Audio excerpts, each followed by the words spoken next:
Assalamualaikum warahmatullahi wabarakatuh. Perkenalkan, nama saya Intan Nuraini dari kelas TI 2A. Nah, di sini saya akan membahas bab tentang akidah. Di sini saya akan membahas 3 hal, yaitu iman dan konsekuensinya, tauhid, dan juga batasan tauhid dan syirik. Nah, iman adalah kepercayaan yang tertanam di dalam hati dengan penuh keyakinan dan tidak ada keraguan di dalamnya. Praktiknya yaitu mengucapkan dengan lisan, membenarkan dengan hati, dan juga melaksanakan perbuatan sesuai dengan aturan yang ada. Akan tetapi, iman tidak hanya cukup dengan pengakuan saja. Harus ada konsekuensinya, yaitu ada 6. Al-yakin, at-taslim, as-sama'u wa at-ta'atu, itiba'ul manhaj, adamul haraj, dan adamul qiyarah. Nah, di sini mereka mempunyai arti sendiri-sendiri, yaitu al-yakin, keyakinan yang mantap. Keyakinan yang mantap tanpa adanya keraguan sedikit pun terhadap Allah dan ajaran yang diturunkannya merupakan konsekuensi iman yang utama. Nah, di sini yang kedua yaitu at-taslim, berserah diri. Apa yang ada di langit dan di bumi sudah berserah diri kepada Allah, karena itu setiap mukmin harus pula berbuat demikian. Kita yakin dan percaya bahwa semua itu ciptaan Allah. As-sama'u wa at-ta'atu, dengar dan taat. Semua mukmin harus mendengar seruan dan harus menaatinya. Harus mendengar seruan apa yang telah diperintahkan oleh Allah dan harus menaati semua peraturan yang ada. Itiba'ul manhaj, yaitu mengikuti sistem. Allah Subhanahu wa Ta'ala memiliki sejumlah aturan hukum atau syariat bagi manusia untuk diikuti dan ditaati dalam rangka menciptakan harmoni kehidupan. Yang kelima yaitu adamul haraj, atau tidak merasa berat. Keimanan yang mantap membuat seorang mukmin tidak merasa berat untuk menerima apa yang menjadi ketentuan Allah Subhanahu wa Ta'ala. Sehingga apabila kita melakukan semua perintahnya, kita tidak merasa berat hati kalau kita ingin melakukan peraturan tersebut atau larangan atau menjauhi semua larangan yang Allah telah tentukan. Yang keenam yaitu adamul qiyarah, tidak memilih-milih. Bila seorang mukmin sudah merasa tidak berat dengan ketentuan Allah Subhanahu wa Ta'ala, tentu dia tidak akan memilih peraturan lain, apalagi yang bertentangan dengan nilai-nilai Islam. Nah, yang kedua yaitu tauhid. Tauhid di sini berasal dari bahasa Arab yaitu wadahu yuwahidu tauhidan, yang berarti menjadikan sesuatu menjadi satu. Secara istilah, tauhid adalah menjadikan Allah sebagai satu-satunya sesembahan yang benar dan dengan segala kekuasaannya.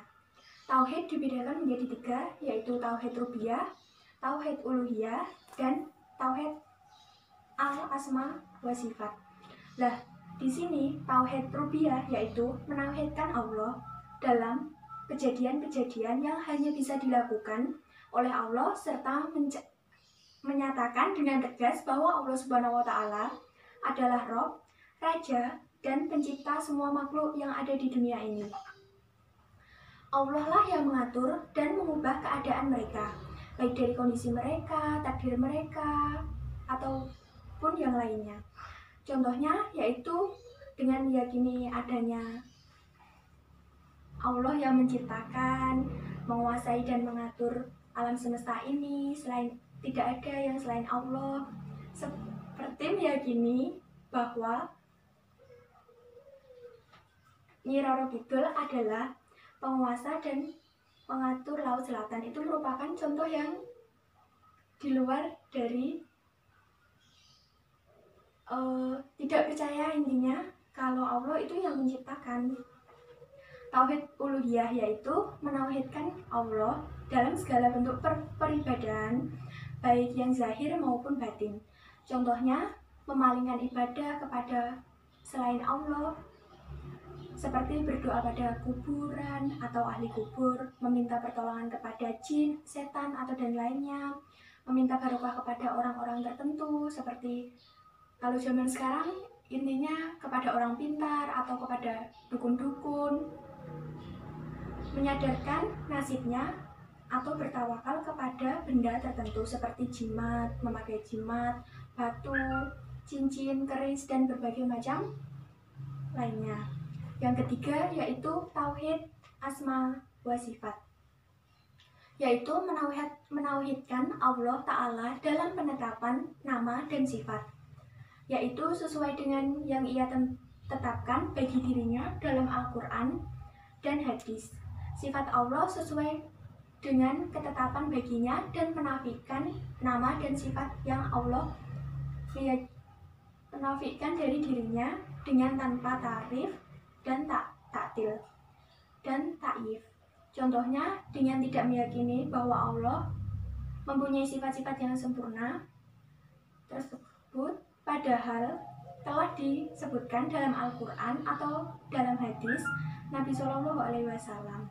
Keutamaan dari tauhid sendiri, yang pertama yaitu akan menghapus dosa. Hal ini didasarkan pada sabda Nabi Muhammad SAW yang artinya, wahai Bani Adam, seandainya engkau datang kepadaku dengan dosa sepenuh bumi, sedangkan ketika mati tidak menyekutukan aku sedikit pun juga, pasti aku akan memberikan kepadamu ampunan sepenuh bumi pula. Yang kedua yaitu mendapatkan petunjuk yang sempurna dan kelak di akhirat akan mendapatkan rasa aman.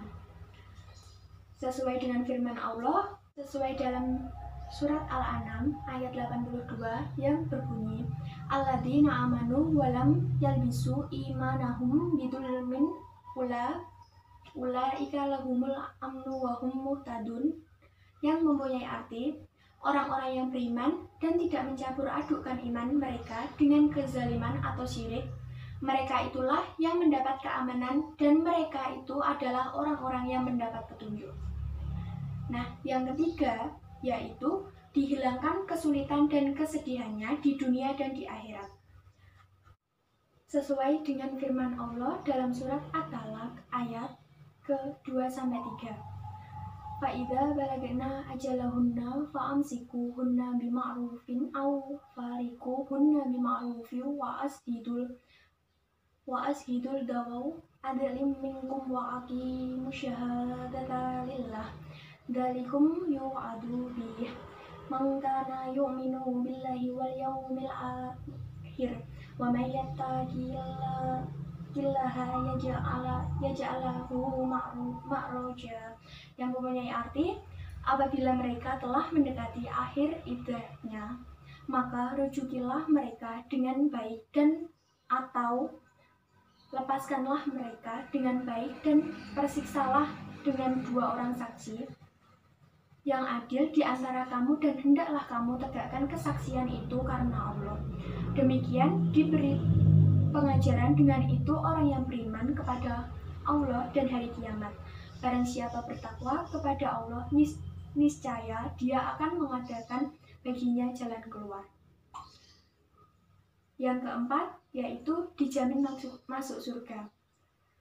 Firman Allah dalam hadis riwayat Muslim yang berbunyi, barang siapa yang mati dan ia mengetahui bahwa tidak ada ilah yang berhak diibadahi dengan benar melainkan Allah, maka ia masuk surga. Yang kelima, diberi kehidupan yang baik di dunia dan di akhirat.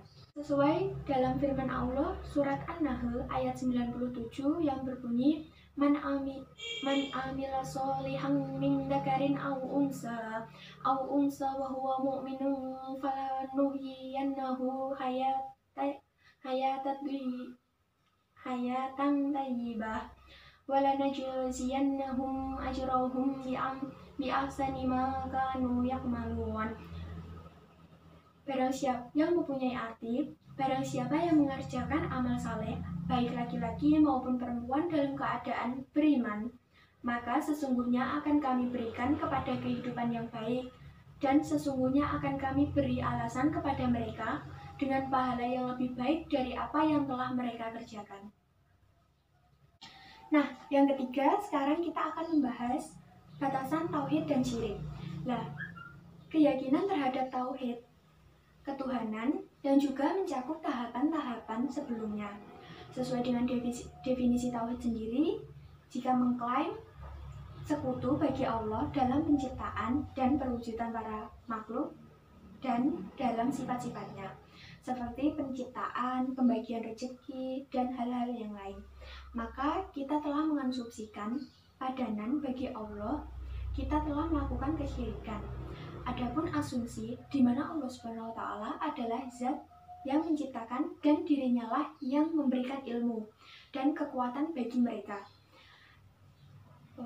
itu akan menyebabkan kesyirikan, karena mereka meskipun memiliki kekuatan dan ilmu, namun tergantung dan makhluk Allah dan tidak dikategorikan sebagai sekutu bagi zat Allah.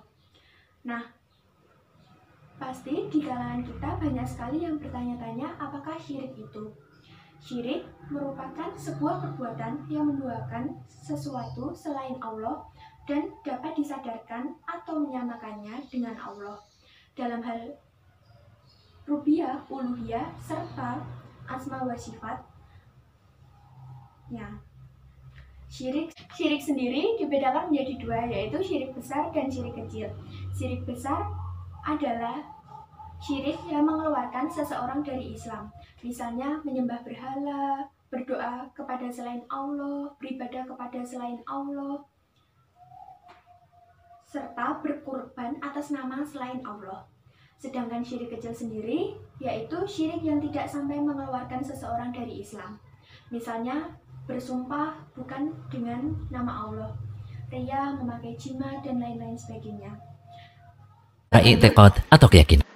Nah, selain perbuatan-perbuatan syirik tadi, ada juga syirik yang tanpa kita sadari kita sudah melakukan syirik dengan ucapan-ucapan kita, seperti contohnya dalam video berikut ini. Atau keyakinan. Nah, syirik semacam inilah yang akan kita bahas pada kesempatan kali ini.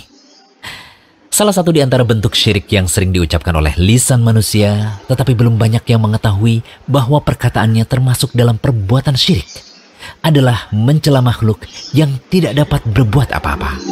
Misalnya nih, bencana ini biasa terjadi karena bulan ini adalah bulan suruh. Atau mengatakan begini, sialan, gara-gara angin ribut ini nih, kita jadi gagal panen. Ya, sebagian orang begitu mudah mengucapkan perkataan-perkataan seperti tadi. Padahal makhluk yang kita cela tersebut tidak mampu berbuat apa-apa kecuali atas kehendak Allah.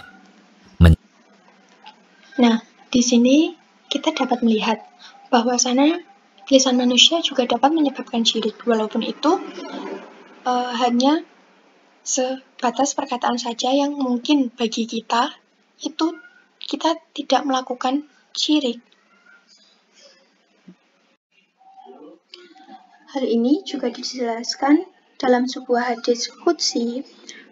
Rasulullah SAW bersabda, Allah Ta'ala berfirman, manusia menyakiti aku, dia mencaci masa atau waktu, padahal aku adalah pemilik dan pengatur masa. Akulah yang mengatur malam dan siang menjadi silih berganti. Hadis riwayat Bukhari dan Muslim dari Abu Hurairah. Dan juga Rasulullah SAW bersabda, janganlah kamu mencaci maki angin. Hadis riwayat Tirmizi.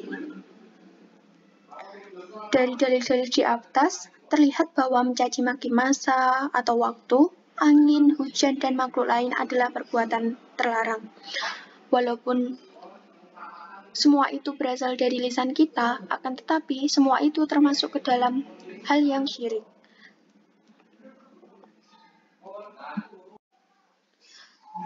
Larangan ini juga bisa termasuk ke dalam syirik besar, yaitu syirik yang dapat mengeluarkan seseorang dari Islam. Nah, dari sini juga kita juga pasti akan muncul pertanyaan, yaitu apakah syirik akan menggugurkan amalan kita terdahulu? Jawabannya, Syirik akan menggugurkan amalan kita terdahulu apabila kita melakukan syirik besar dengan perbuatan yang menduakan Allah.